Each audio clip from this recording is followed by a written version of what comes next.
Okey, Assalamualaikum warahmatullahi wabarakatuh. Salam sejahtera. Okey, bertemu lagi dalam Cakdan dari Kebun Anda. Okey, terima kasih kepada tuan-tuan yang masih lagi setia bersama channel saya. Walaupun saya dah jarang orang kata update berkenaan dengan kebun saya.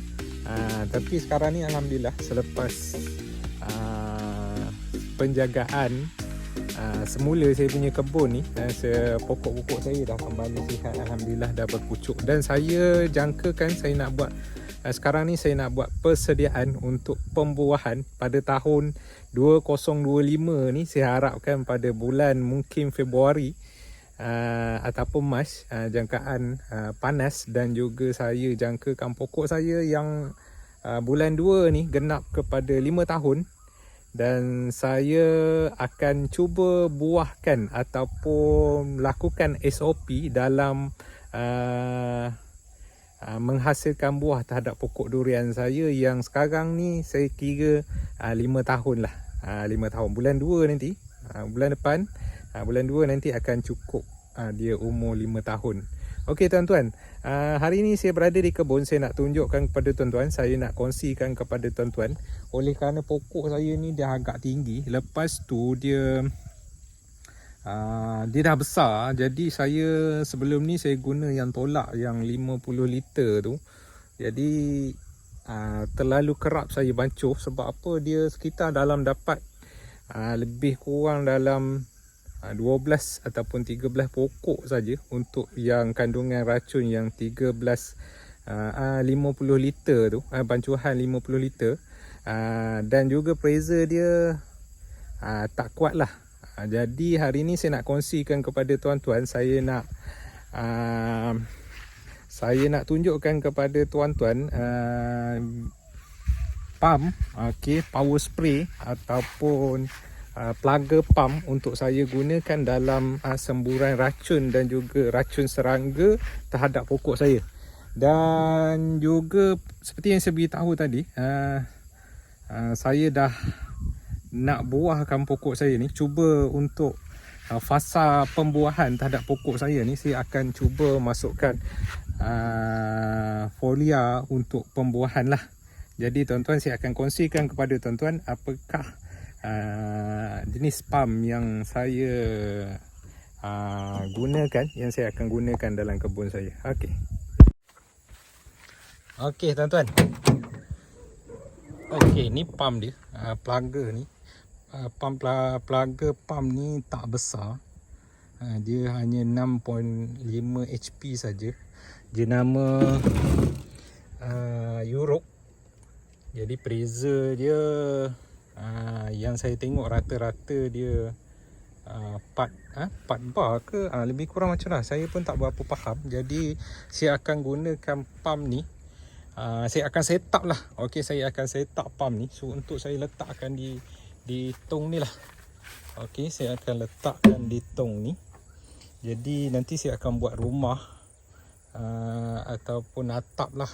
Untuk sementara waktu ni tuan-tuan, saya gunakan canvas lori tu untuk saya tutupkan saya punya pump ni. Dan sekarang ni saya nak set up, saya nak paku ataupun saya nak buat tapak untuk saya letak enjin di kawasan ni lah. Lepas tu saya akan letakkan tayar kereta tu untuk mengurangkan vibration ataupun mengurangkan gegaran pada enjin, dan juga untuk mengelakkan dia jatuh lah.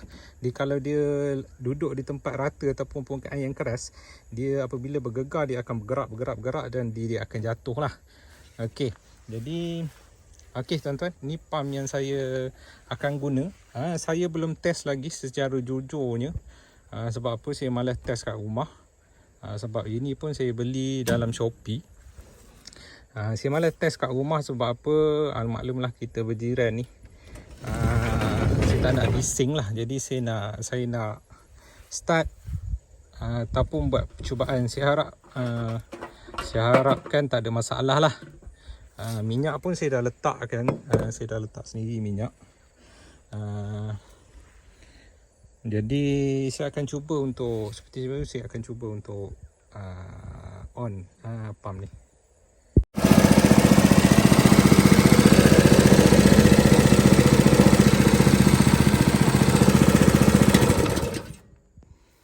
Okey, alhamdulillah hidup. Saya puas start. Saya lupa dia ada on kat sini. On off kat situ. Ya Allah, sakit bahu saya. Allah Rabbi, lupa. Jadi tuan-tuan, saya nak set up, saya nak bina, saya nak buat letak kayu kat situ. Jadi untuk sementara lah. Untuk sementara saya nak letak kayu, galang kayu dan juga letak tayar tu untuk saya letak enjin saya. Okey. Saya nak cari kayu, mungkin saya pakai kayu ni lah. Kayu titi saya ni. Ini kayu titi ni, ni longkang yang saya buat tu hari untuk mengalirkan air pakung. Sebab musim tu hujan. Memang kuatlah air dia kalau tengok. Mantah hakis-hakis tu. Walaupun memang air laju lah pada musim hujan. Itu saya buat longkang. Sebab apa? Memang pokok akan mati lah kalau tak ada longkang. Jadi saya akan pakai kayu titi ni lah. Okey tuan-tuan, saya dah siap buat bracket untuk saya letakkan atas tong ni. Untuk sementara lah. Dan juga saya letakkan tayar atas ni. Dan juga saya ikat lah. Saya perlu buat lubang juga dekat tong ni untuk saya ikat. Untuk mengelakkan daripada jatuh. Okey. Ni okey. Panjang ni lebih kurang dalam 4 kaki. Lebih kurang dalam 4 kaki. Saya nak susun tong tu ni. Ni dulu bagi selari. Okey. Okey tuan-tuan. Okey, inilah rupa dia. Saya akan letakkan pump saya ni atas ni. Saya perlu ikat ni. Saya perlu tebuk. Saya tak pasti saya bawa drill ataupun tidak. Saya perlu tebuk dan juga saya perlu ikat dengan kemas lah. Dan juga saya ikat tayar tu dan juga ikat pump nanti pada tayar ni. Jadi buat sementara waktu lah. Kalau saya tak bawa keluar daripada beg ni memang ada. Okay, alhamdulillah ada. Mata yang tak ada. Ni tak boleh. Mata yang saya bawa keluar. Mata tak ada. Saya perlu pakai paku je lah. Mata apa dia ni? Mata halus ni. Mata, okey ni boleh lah. Boleh lah. Ni mata besi kot. Boleh lah. Jangan tak ada. Kita perlu cari plier. Okey. Untuk saya ikatkan. Okey, ada dawai ni. Ikatkan dulu. Lubang yang saya tebuk tadi. Okey, saya belitkan dawai kat lubang ni. Mungkin saya tebuk dalam 3 ataupun 4. Untuk tali, untuk ni lah. Untuk ikat kayu ni. Nanti untuk ikat tayar ni saya perlu cari tali lah saya rasa. Sebab saiz dia agak besar. Untuk saya pakai dawai. Sebab dawai saya pendek-pendek yang saya dah potong. Dawai lama ni. Untuk saya ikat pagar dulu. Jadi boleh lah pakai yang mana ada. Okey, beginilah. Okey, jadi apabila dia vibrate, dia ada tayar ni, dia tak vibrate kuat, tapi saya perlu ikat lah. Okey, ni lah kedudukan dia. Jadi hose ni nanti dia akan turun lah di sini. Okey, di sini. Okey, saya harap hose yang inlet ni sampai ke dasar. Kalau tak sampai dasar rugi. Saya perlu ukur dulu lah. Okey, inilah kedudukan dia. Nanti saya ikat. Ikat dengan kuat. Kan ni just saya pakai dawai. Dawai kat situ. Okey, so far kalau tarik pun tak jatuh lah. Sebab apa, masa kita tarik hose ni, okay, kita bimbang, kita ingat lekat kat pokok. Tapi dah habis contohnya. Dia akan jatuh. Jadi rosak. Okey, ni getah untuk pada inlet.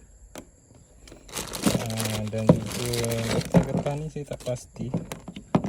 Ini untuk freezer atas. Ini getah ni saya memang tak pasti getah apa.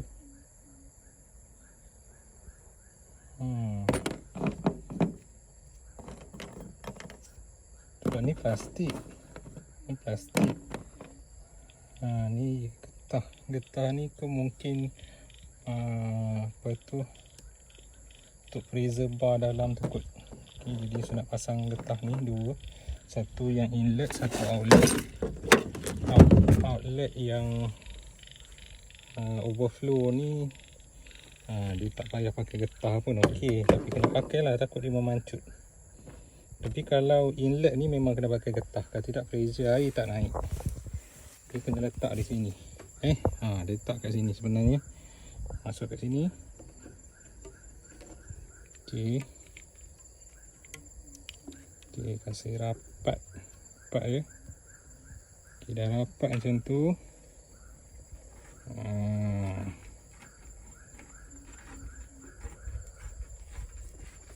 Pusing lah. Dia kena rapat ni tuan-tuan, kena guna ragum lah. Okey, ni inlet. Okey, air masuk. Okey, untuk air masuk. Okey, outlet dia belah bukan, ini overflow pipe overflow. Di outlet kat sini. Outlet kita pasang pada hose lah, ada dua yang kita akan tutup satu. Kita akan guna satu saja. So pasang ini pula.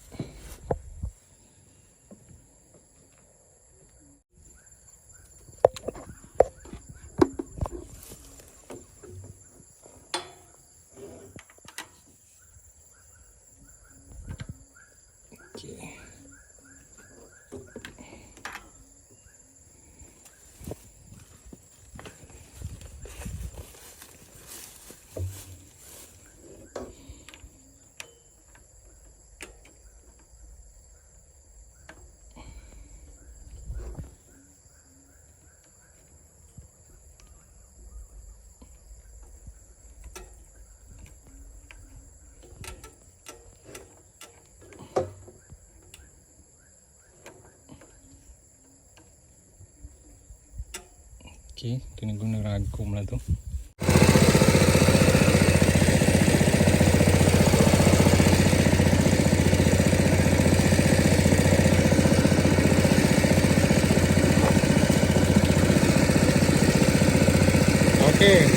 ni overflow.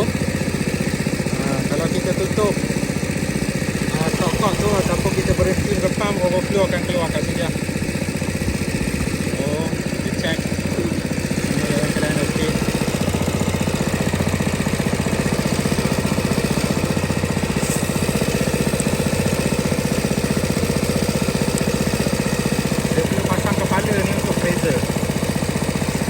Tak ada.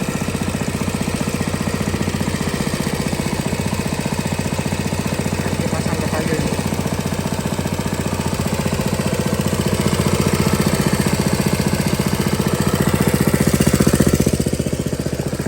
Okey, saya tak pasang tali lagi. Tapi dia tak melocak-locak sebab apa saya letak kat atas tayar.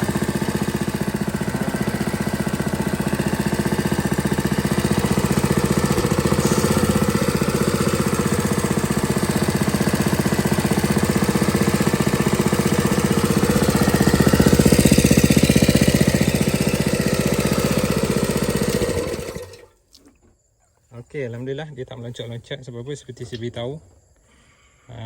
Kita letakkan atas tayar. Jadi saya perlu ikat lah untuk pastikan dia betul-betul kukuh. Dan saya pasang hose dan juga kepala ni saya perlu pasang. Ni sebenarnya untuk pressure ya tuan-tuan. Untuk pressure dia, untuk kita adjust tahap tekanan.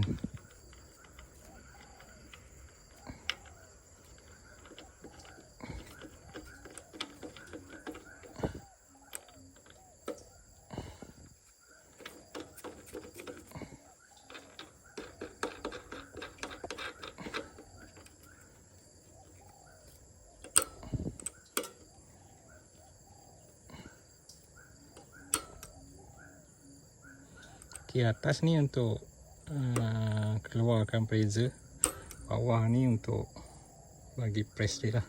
Dan juga kita boleh ketatkan ni lah mengikut pressure yang kita nak.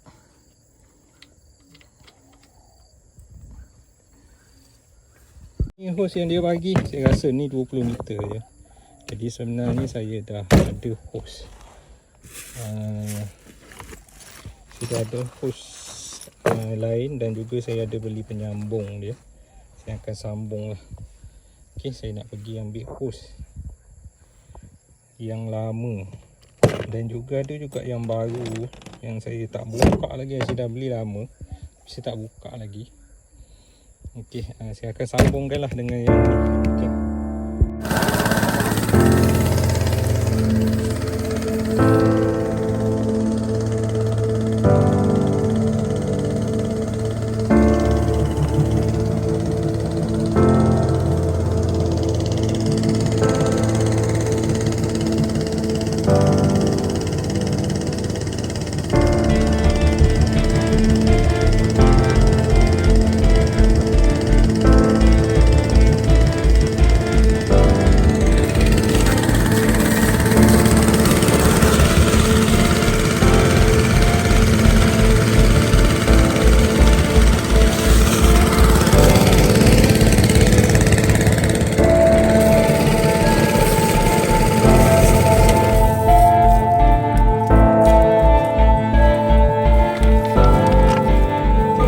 Pressure pun kuat. Jadi saya rasa saya adjust ni terlampau kuat. Takut hose dia punya pump ni akan rosak lah. Saya pun tak tengok pressure dia berapa naik. Tapi dia boleh pergi pressure pada 40 lah. 40 PSI. Ya ke? Saya main sebut dah. Tapi 40 saya lupa dah. 40 apa? Okey. Bar ni ke? Saya pun tak pandai baca dia punya pressure tu. Okay, jadi memang ni hose yang saya beli made in Japan ni yang dia bagi memang ketara lah kecil Ya ni betul-betul kepasnya nak patah pun tak boleh. Sekuat tenaga saya nak patah. Tapi yang ni lembik. Tak apa. Okey. Saya pun ada pressure pump yang lama yang boleh saya gunakan. Nanti saya akan masuk. Tapi saya rasa cukup, memadai dah untuk saya pump kiri untuk saya sembuh kiri dan juga kanan. Okey tuan-tuan, tu dia. Okey, alhamdulillah saya berjaya setup. Okey, dah keluar air. Saya dah pasang dia punya apa tu kepala dia. Ni hose tak nampak. Okey, ni pun saya dah pasang. Okey, jadi esok tinggal saya nak spray je lah. Saya perlu ikat ni. Kalau tak ikat pun okey. Sebab apa? Apabila kita apa? Pasang ni. Okey. Apabila kita pasang, sekejap. Tak nampak. Okey, apabila kita pasang hose ni, okey, hose ni, okey, kita perlu ikat lah. Supaya kita tarik ni, dia tak menyebabkan kat sini kena tekanan yang tinggi lah akibat kita tarik. Jadi apabila kita tarik kat sini, dia dah bersimpul kat sini, jadi kat sini selamat lah. Jadi ini takkan bergerak dan juga hose ataupun dia punya kepala ni takkan rosak lah. Itu kelebihan dia apabila kita simpul kat situ. Jadi alhamdulillah settle. Saya nak selimutkan dia. Okey, gunakan selimut ni. Ni saya beli yang 6/6. Memadai lah untuk saya selimutkan ataupun tutup saya punya mesin pump ni. Okey tuan-tuan.